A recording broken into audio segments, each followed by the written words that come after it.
r/AskReddit. Serious, what is an open secret in your industry, profession or similar group, which is almost completely unknown to the general public? Surgeon here. All surgeons make mistakes while operating.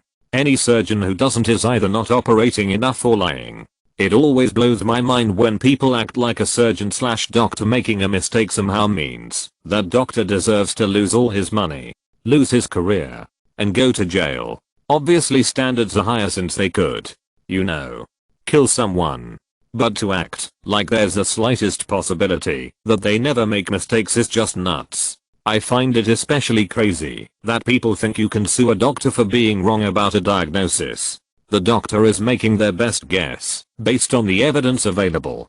They aren't magic. Missing your cancer isn't something you can sue about unless the doctor didn't meet the standard of care or did something negligent. Retail worker. If something isn't on the shelf, unless it's on ad or there's a special coupon for it, there's a 90% chance that we don't have any in the back. And if you ask us to look in the back, there's an 80% chance that we'll go back there, stand around, bullshit with other coworkers for a few minutes, only to come back out and say OMG I'm so sorry, but we are completely out of that. I'd love to say this is just a cynical person, but I have worked in places like retail before.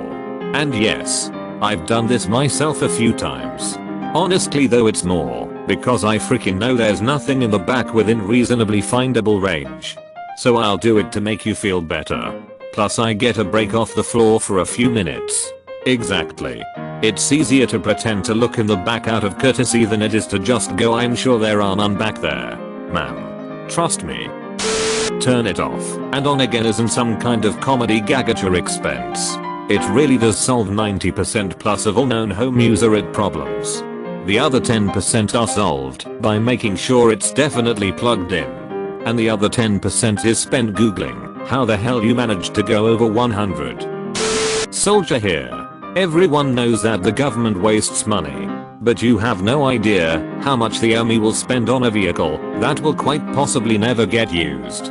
If you ever drive on a base and see the lineup of heavy armored vehicles that look brand new, it's because they probably haven't moved since they got them. This, plus the military, has no concept of investment, meaning that it will gladly make the decision to save $1 million now, but pay $10 million down the line for maintenance/upgrade/training whatever, rather than pay $5 million now and actually save money over time.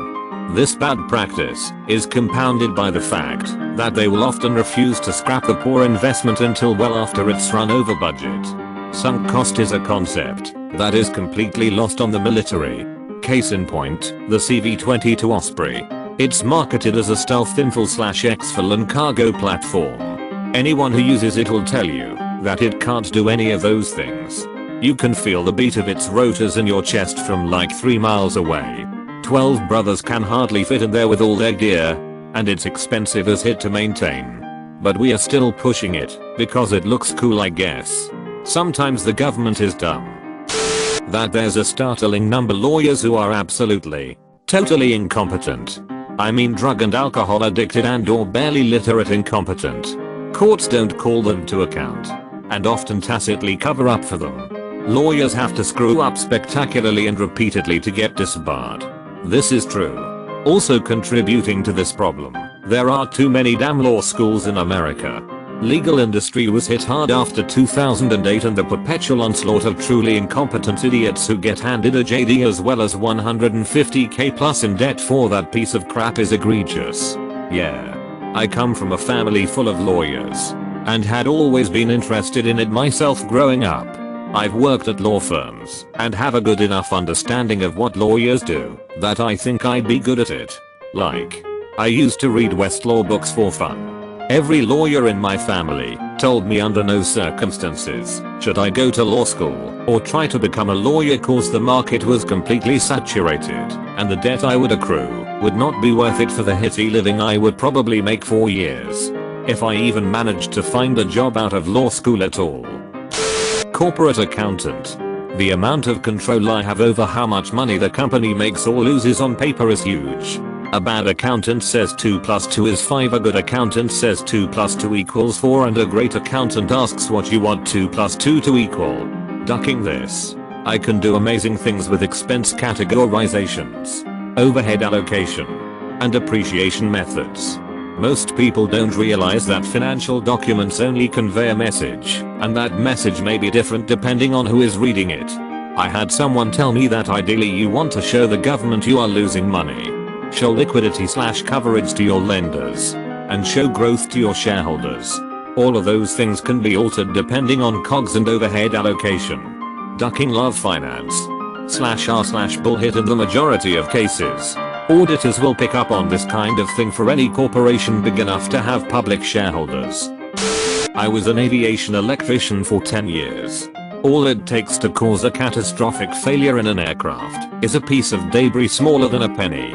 There's a reason that people from the aviation industry tend to be absolutely malretentive when it comes to tools and machine cleanliness. I've heard that all tools are returned in individual cutout foam storage cases, like handgun cases, to ensure a socket doesn't end up in an engine.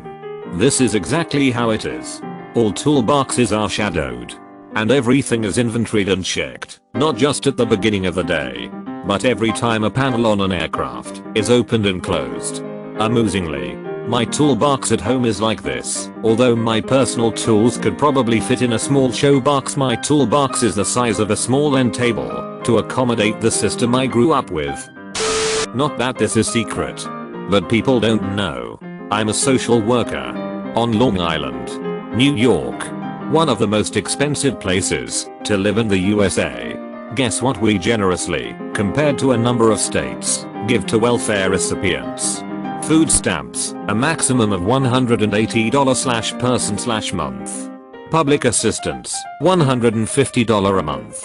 Rental assistance, unchanged since 1976, $450/month/family. A single room apartment around here goes for at least $1,200. BTW. That's it. That's all. I can't stand people complaining about people getting rich off welfare. Honestly. Anyone who puts tons of effort into defrauding the system isn't gonna get much. Just moved off the island to Indiana. Cost of living is so low it's like I doubled my salary. Yay. But now you have to live in Indiana. I've lived in Indiana for over 25 years. Send help. You'll never get told a nurse is monitoring your breathing. I could be pretending to take your pulse again or something else distracting. But if you know I'm monitoring your breathing, you'll breathe differently. I'm breathing differently after reading this. Cartoonist here. It doesn't matter that we make kids shows. We are crude, vulgar jackasses. I'm well aware. I survived the 90s. Unemployment keeps your brain locked on the suicide channel almost constantly. Being unemployed is not a happy, enviable vacation of lounging around and enjoying your freedom. It is more like gears turning and grinding closer to your ears. Closer to ducking, crushing you with worry, resentment, and self-loathing. Every single day. Think about this the next time you have a hitty day at work. Edit. Obligatory gold thanks. I'm happy that my honest description of my continued feelings towards unemployment resonated with people. You're reading my ducking mind, dude. Someone who just became unemployed last week and is worried about finding his next job. Librarian here. 99% of the time your late fines can be waived. But only 1 if our boss isn't around, and 2 you're nice to us and don't abuse the privilege. Good on you. I actually don't mind paying fines. The fines are dirt cheap, and I did keep the item or items longer and knew the consequences. Also, I can afford it. I know I've already paid in taxes. But if some percentage of fines are forgiven, I'd rather it be for someone who really needs it. Like a kid who can't always control when they get back to return library materials. Agreed. And at mine it's like $0.25 per day per item. Which can add up if you borrow many items. But I need a couple extra days to read a book. I'm okay with $0.50. I'm a nurse. We give morphine to dying patients more or less as assisted suicide. Having watched both my parents die, may I be the first to say, bless you and thank you for your service. I hope someone does this for me at the end. By the time most of us get old, we are gonna have pot, video games, and most significantly, virtual reality easily available in old age homes. We all will get to die however we want. Gaff tape fixes everything. Electrical tape and duct tape just have more exposure. It's great stuff, but also exponentially more expensive. Is it though?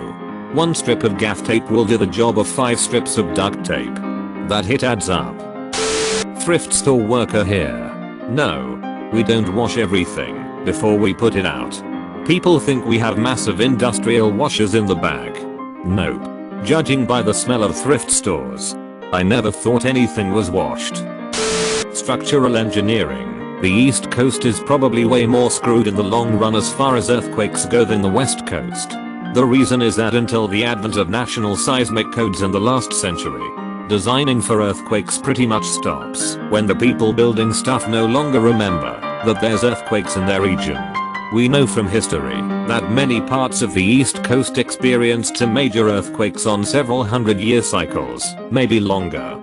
A seismic risk map of the East Coast actually requires modern structures to have some degree of earthquake load resistance against a moderate quake, and it is not uncommon anymore for bridges and buildings in places like New York City or Boston to have seismic loads govern, meaning that's the highest load a piece is designed for, the design.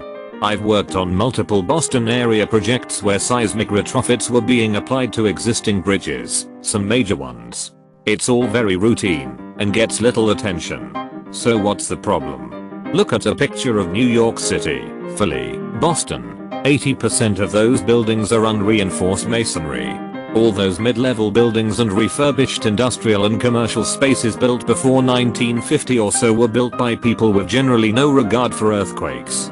If reinforcement or steel framing was used, it was not designed with seismic loads in mind. Know what kind of structure gets flattened in even small earthquakes? Mid-height, unreinforced, masonry structures. This means that when New York City or Boston eventually gets a moderate earthquake again, vast sections of these cities are going to be completely flattened. The major infrastructure in newer buildings will be largely fine. But 70-80% of these cities are buildings that are 100 plus years old. We are talking millions and millions of people homeless with an enormous death toll. Sure, some buildings are brought up to code, but most are not because they are grandfathered with all but the most major of structural renovations. Bridges, depends. Old bridges that still sit on masonry piers from the 1800s are in big trouble, but we do retrofit them with just about every rehab job and most get rebuilt on 50-75-year cycles. And no, the damage can't be compared to San Francisco, because as bad as some recent quakes were, the frequency has meant almost all buildings were built with an earthquake in mind. Not so in Hartford, Court or Springfield. MA. TL. Doctor, parts of the East Coast are likely going to be ruined in an inevitable moderate future earthquake, and there's nothing we can really do about it. That earthquake we had in the Vassalash-DC area a few years ago actually caused some damage, like to the monument. It was a pretty violent one. Hit and my house broke. And everyone on the West Coast just laughed at us. I actually worry about when we are going to get another one. Those guys that do the speed paintings in front of large audiences have the entire thing drawn out. They always paint on a dark canvas and then lightly sketch out the main areas. If you get close you can see the faint marks. All the way out in the audience it just looks like a black canvas. It's still a pretty neat trick to do it that fast. And they have probably done it a gazillion times, so it's just muscle memory for them. Teacher here. It always surprises people that 90% of my job has nothing to do with kids and more to do with paperwork and dealing with other bureaucratic crap. Seriously considering leaving the profession because after several years of teaching, I can say that part of the job gets worse each year. When I graduated from college, I had 6 friends who were all going into education. They were bright-eyed and bushy-tailed, wanted to truly make a difference. 2 were going to inner city schools, in kids lives. In less than 18 months all but 1 had quit. The last friend stayed on for another year then quit as well. All said the same thing, the parents and the bureaucratic bullshit killed it for them. And man, the ducking stories they'd tell were curly autos. I thought sales was a meat grinder. But sales is a Girl Scout picnic compared to what teachers have to go through on a day-to-day basis. What kind of stories? Exactly? I know quite a few bright-eyed, bushy-tailed would-be teachers myself. There's too much work, and not enough people to do it. Our pay attracts a lot of apathetic people, making it difficult to get good work out of them. Quality workers see the workload and move on after a year. Funny thing is, if we had more quality workers, it would be an easy ducking job with decent salary for the responsibility. State Gov agency. Yeah. We are going to need you to cut about $250k out of your budget per year. True. Your workload won't go down. It will increase with all the people we are laying off. But we still expect it to be done as normal and without errors. The last few years in State Gov have been brutal. More work. Less to do it. No more pay.